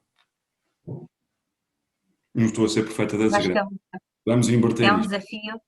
É um desafio enorme que nós temos, mesmo até as instituições da Igreja, não é? Pronto, ou seja, as instituições de Igreja nesta sociedade, vamos ter que marcar uma posição, que já o manifestamos, mas isso pode trazer implicações para nós, ou seja, de facto, as pessoas que são internadas têm que saber que nesta instituição não se pratica. Ou seja, isso tem que ficar bem claro. E os profissionais que nela estão, mesmo que sejam a favor, ao estarem na instituição não podem fazer. Não é? Ou seja, isso implica que a gente trabalhe muito estas áreas, não é? Não sei.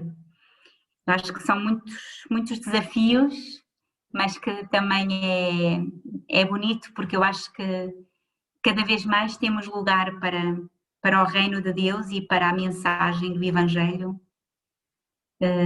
E por isso cada vez mais não estamos no desemprego.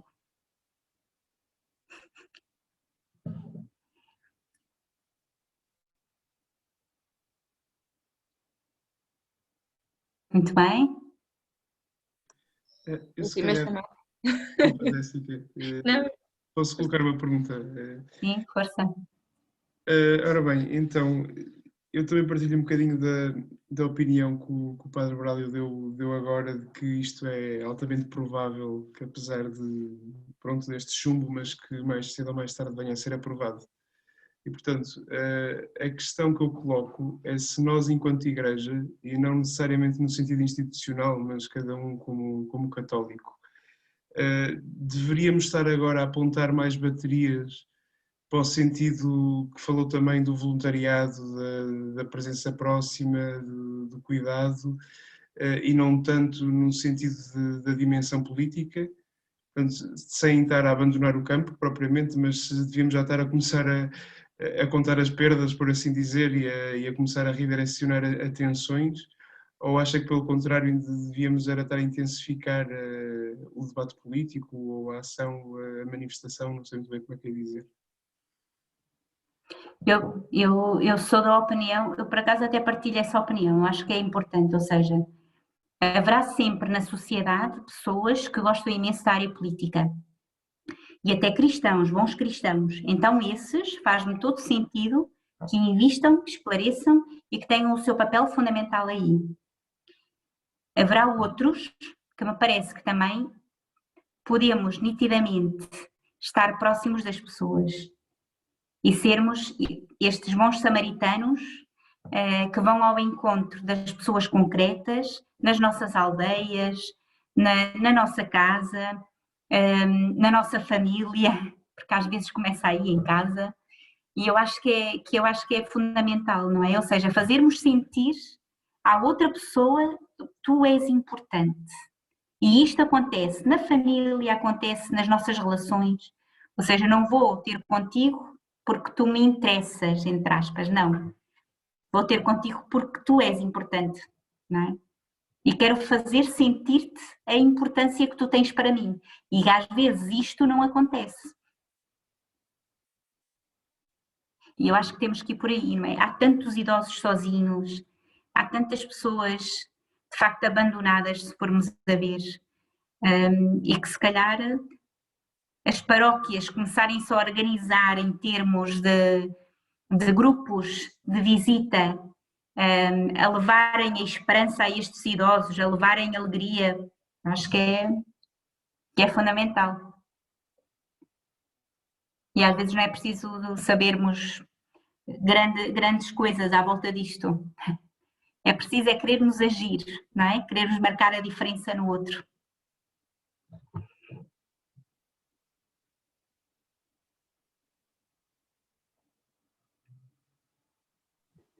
Irmã, estão a ouvir? Estou. É só uma partilha. Eu acredito que muitas pessoas acabam por ter a ideia da eutanásia como a única solução, porque também não têm muitos exemplos e muito boas experiências relativamente à questão dos cuidados paliativos, porque de facto em muitos locais esse tipo de cuidado não chega.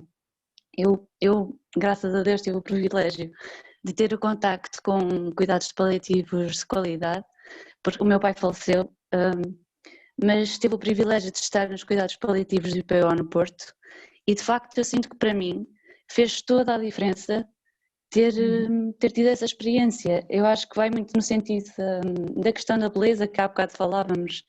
Eu digo muitas vezes que apesar de ter sido um momento de grande sofrimento, foi verdadeiramente um dos momentos mais belos da minha vida, porque eu fui capaz de perceber a importância de um acompanhamento próximo até ao fim. Nós tivemos todos a possibilidade de estar com o meu pai precisamente até ao fim.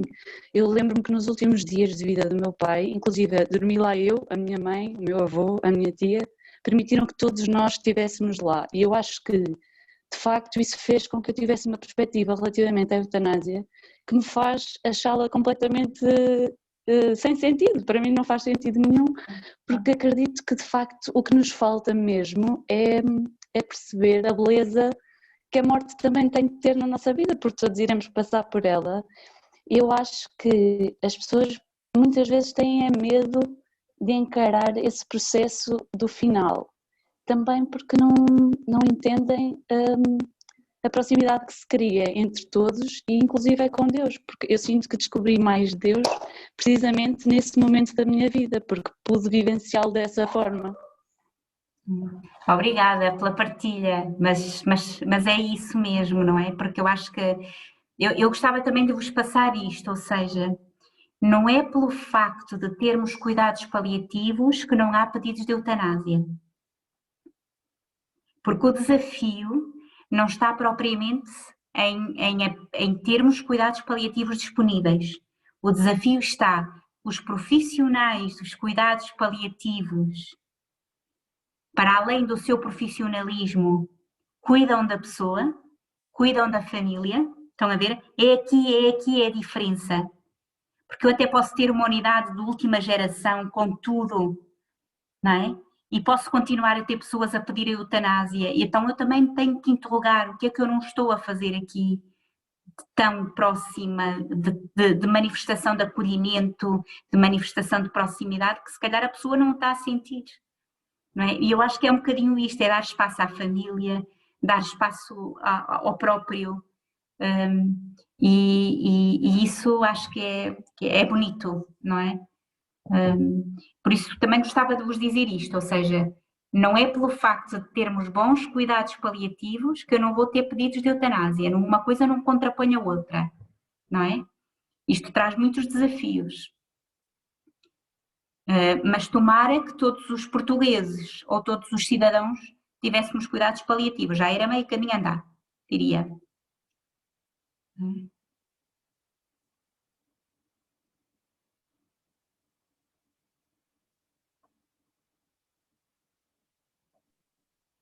Bem, então se mais ninguém tiver nada a dizer, não sei se espreitaram as perguntas no Facebook, eu acho que não havia, pois não. Os meus, não. Meus assistentes dizem que não. Pronto, irmã, eu ia-lhe pedir se não se importava de terminarmos com uma oração, se a irmã quiser dizer algumas palavras, e depois ia pedir ao Padre Braulio para vos dar a bênção, e terminamos com música, e depois podem ir saindo. Da minha parte, então, agradecer também esta oportunidade, que eu acho que é sempre bom podermos partilhar com outros aquilo em que nós acreditamos e aquilo pelo qual também nos faz sentido. Eu acho que isso é bom, não é? Pronto, e obrigada por isso, porque às vezes nós pensamos as coisas, vivemos-las, mas quando as vamos verbalizar ao outro, isso também nos ajuda a consolidá-las, a torná-las mais fortes, e obrigada pelo desafio. Depois também, acho que posso dizer que estou disponível, se às vezes vocês acharem que era importante alguma coisa que não ficasse bem claro, não necessariamente tem que ser neste momento, estejam à vontade, poderem bater à porta e poderem terem a oportunidade de poder partilhar com as vossas dúvidas também. E pronto. Estou a sentir que estou a ficar sem bateria, deixa-me cá ligar, espera só um bocadinho.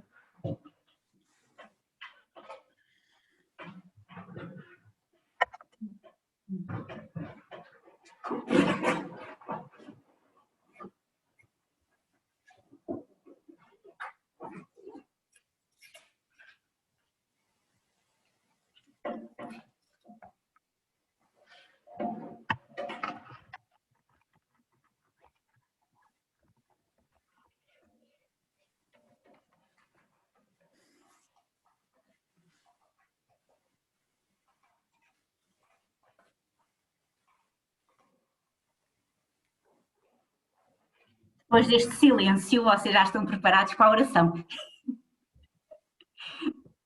Muito bem.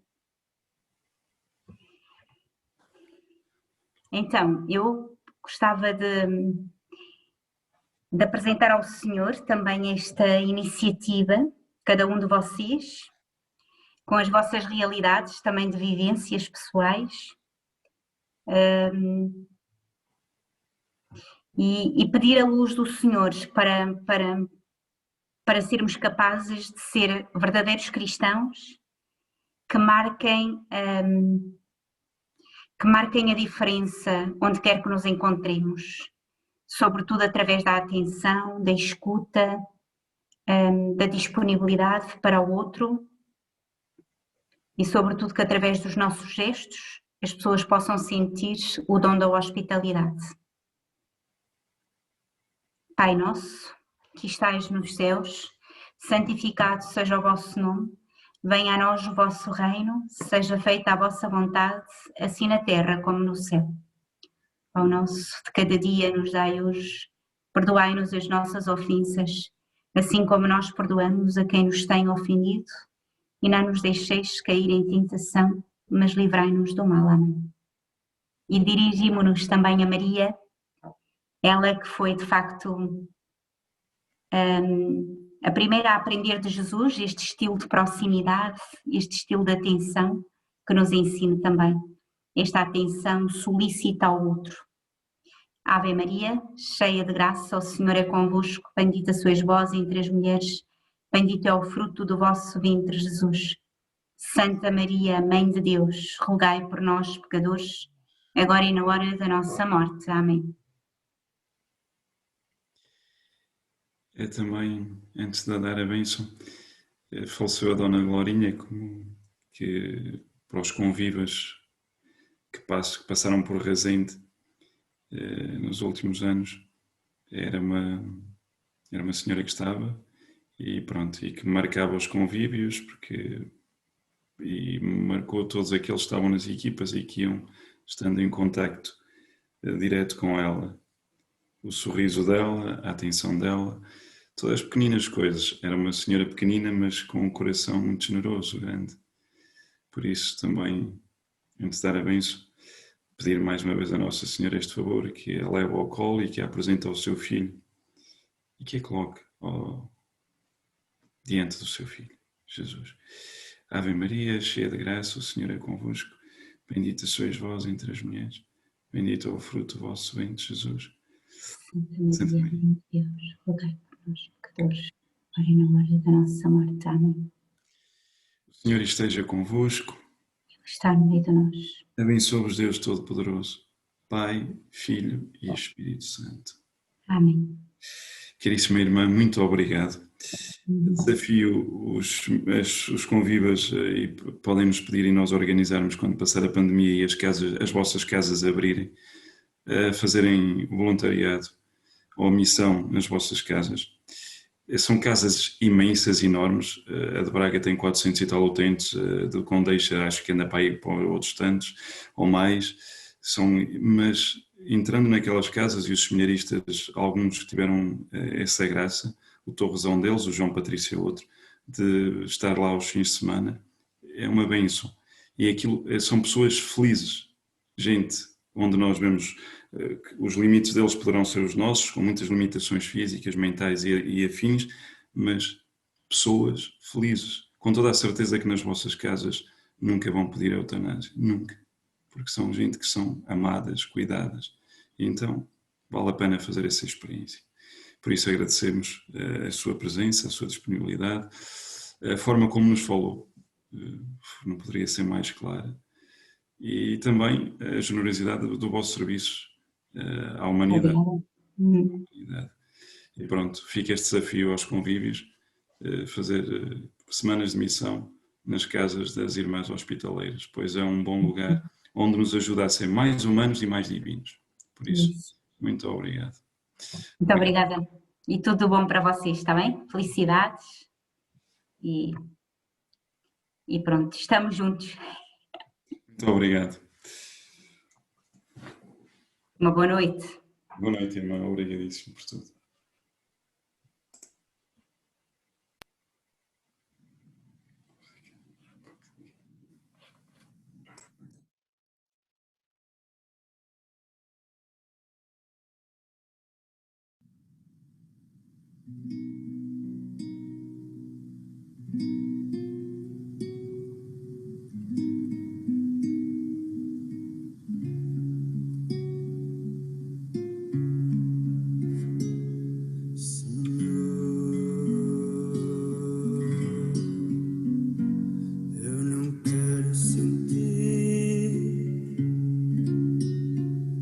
Teu mandamento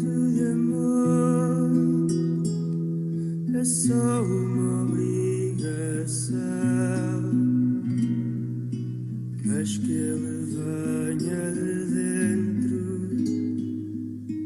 Eu quero ser teu instrumento, Senhor.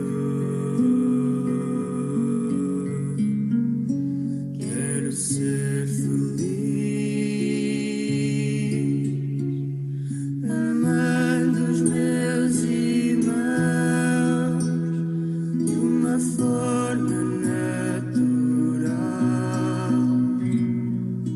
Quero sorrir, quero chorar, o que me deste para desfrutar, amar. Eu quero aprender a amar, porque eu nasci para amar. Ao dar-me o teu sopro divino, marcaste o meu ideal, amar. Eu quero aprender a amar, porque eu nasci para amar, para saber que estou vivo, que há algo teu que eu sei dar, o amor. Senhor, quero descobrir que há algo que me deste que posso partilhar e abraçar confiante a vida, sabendo que vou fazer-te feliz, amar. Eu quero aprender a amar, porque eu nasci para amar. Ao dar-me o teu sopro divino, marcaste o meu ideal, amar. Eu quero aprender a amar, porque eu nasci para amar, para saber que estou vivo, que há algo teu que eu sei dar.